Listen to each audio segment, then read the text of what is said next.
ओम श्री परमात्मने नमः। भजन किसका करें? महाकुंभ के अवसर पर चंडीदीप हरिद्वार में दिनांक 10/4/1986 ईस्वी की जनसभा में स्वामी श्री अड़गड़ानंद जी महाराज का प्रवचन।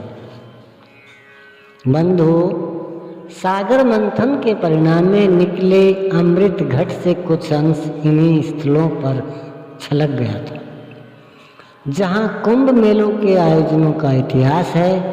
ये आयोजन इसलिए होते हैं कि उस अमृत तत्व की शोध की विधि मिल जाए। यह नहीं कि मेले में आए, स्नान किया, दृश्य देखा और लौट गए। ये जो कुंभ मेले लगते हैं मात्र इतने के लिए ही लगते हैं कि धर्म के विषय में, इष्ट के विषय में, अपने कल्याण के रास्ते में हमारी जो भ्रांतियां हैं मिट जाए। संप्रति श्रीमद् भगवत गीता और अन्य योग शास्त्रों के अनुसार एक परमात्मा और उसकी प्राप्ति की एक निर्धारित क्रिया के स्थान पर असंख्य पूजा पद्धतियां प्रचलन में हैं। कोई कहता है गाय धर्म है, कोई कहता है पीपल धर्म है, तो कोई वर्ण और कोई आश्रम का महत्व बताता है। अतः यह प्रश्न उलझता ही चला जाता है कि सनातन धर्म क्या है। आज का प्रश्न भी ऐसा ही है कि इष्ट कौन है, भजन किसका करें।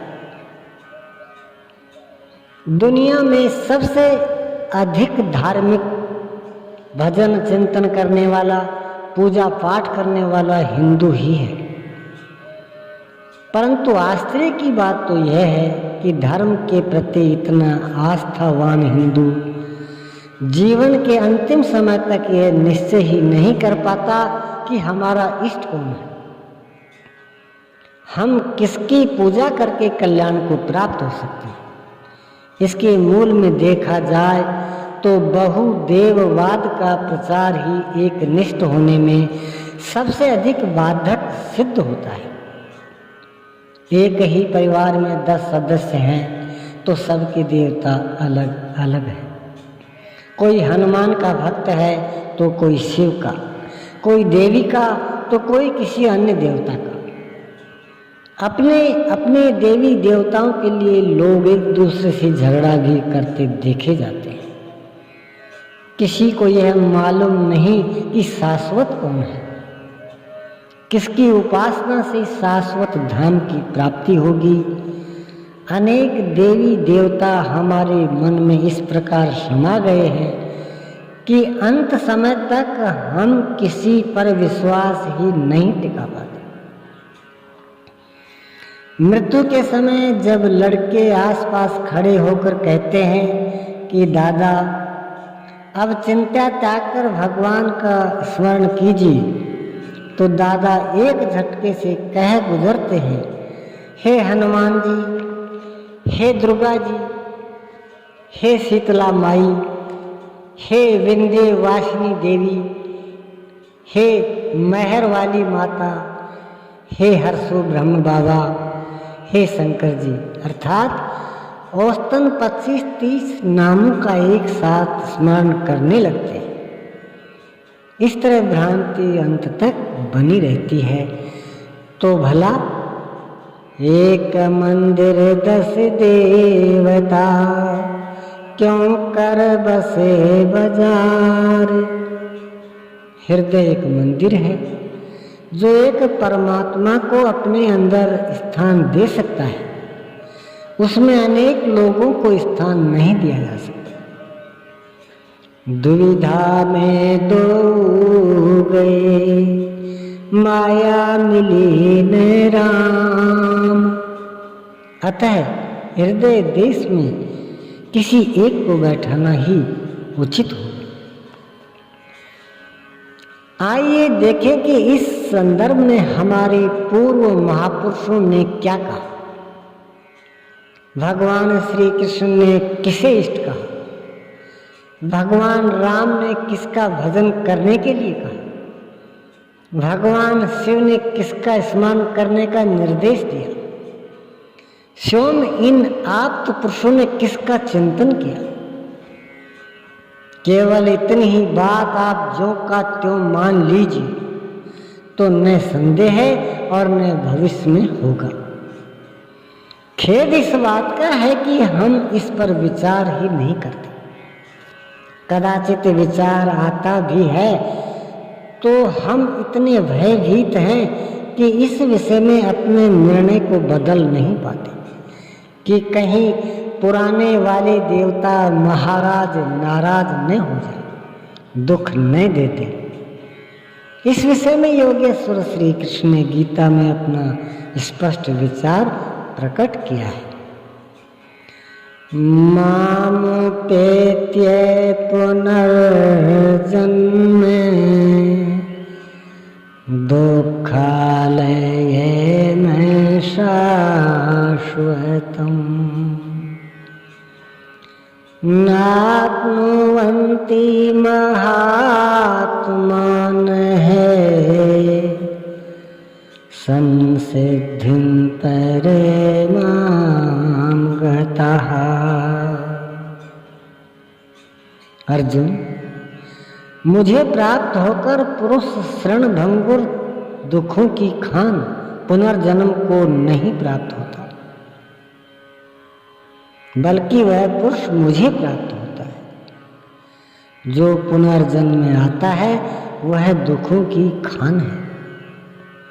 केवल मुझे प्राप्त होकर उसका पुनर्जन्म नहीं होता, बल्कि स्थानम प्राप्स्यसि शाश्वत,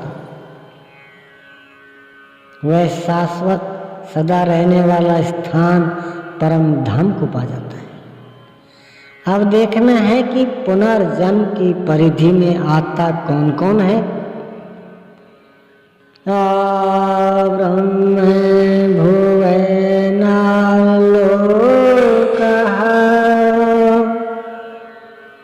पुनरावर्ते नर्दन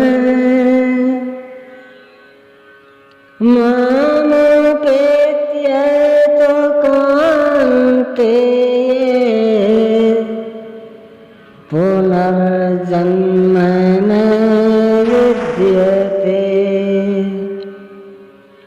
अर्जुन, ब्रह्मा से लेकर 14 भुवन चराचर जगत पुनरावर्ती स्वभाव वाला है, किंतु मुझे प्राप्त होने वाला पुरुष पुनर्जन्म को प्राप्त नहीं होकर शाश्वत धाम को पा लेता है।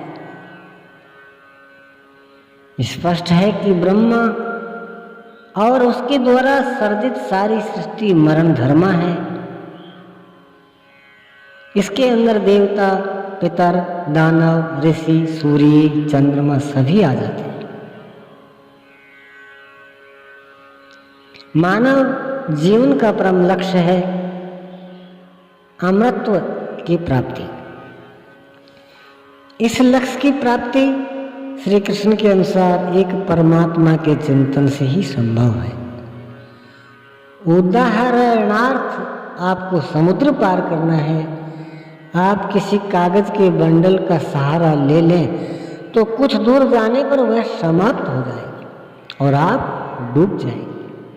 इसी प्रकार अन्य कोई भी साधन जो स्वयं डूबने वाला है, कमजोर है, उसे ग्रहण करके पार जाने की आशा करना दुराशा मात्र होगी।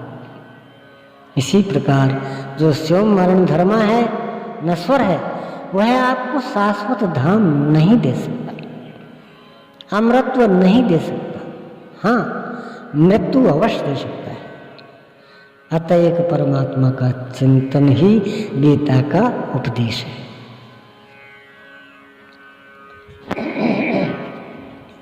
जब गीता के अनुसार देवता अशाश्वत और दुखों की खान है, तो फिर उनकी पूजा क्यों होती है? इस पर श्री कृष्ण ने बताया, अर्जुन, जिनकी बुद्धि कामनाओं से आक्रांत है, ऐसे मूढ़ बुद्धि युक्त लोग ही अन्य देवताओं की पूजा करते हैं। वहाँ देवता नाम की कोई सक्षम वस्तु नहीं होती, किंतु जहाँ भी पानी में, पत्थर में, वृक्ष में लोगों की श्रद्धा झुकती है, वहाँ पर मैं ही स्वयं खड़ा होकर उनकी श्रद्धा को पुष्ट करता हूँ, फल का विधान करता हूँ। अर्थात इन पूजने वालों को फल तो मिलता है, लेकिन वह भोगने में आकर नष्ट हो जाता है। रात दिन श्रम तो किया,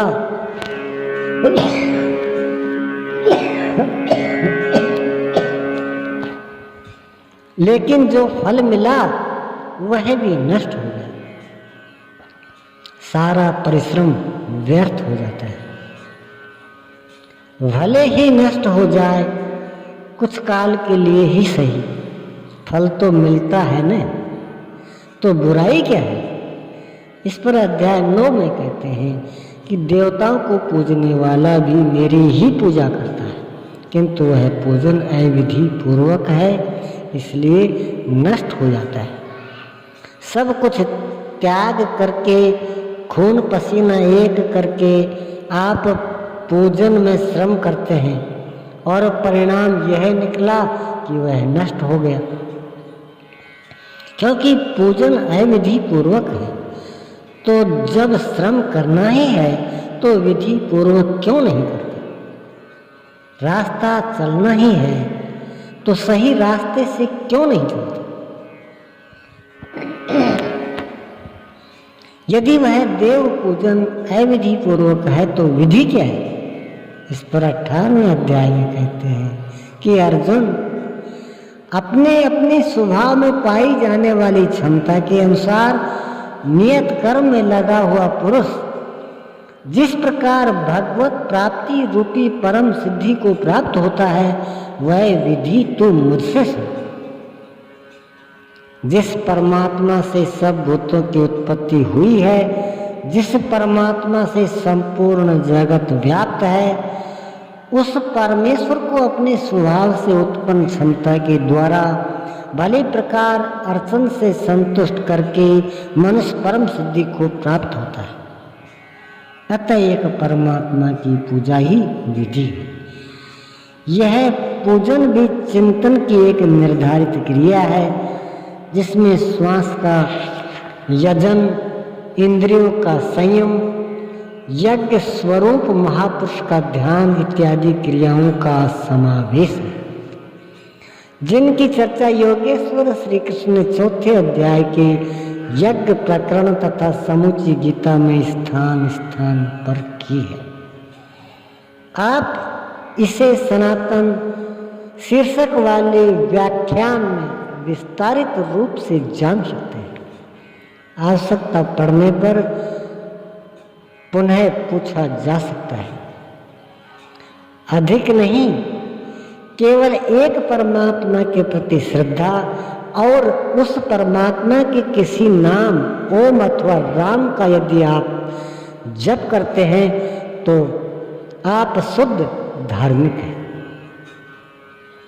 संपूर्ण क्रिया को न जानते हुए भी आप क्रियावान हैं। न इसका फल नष्ट होगा, न आप। ओम श्री सद्गुरुदेव भगवान की जय।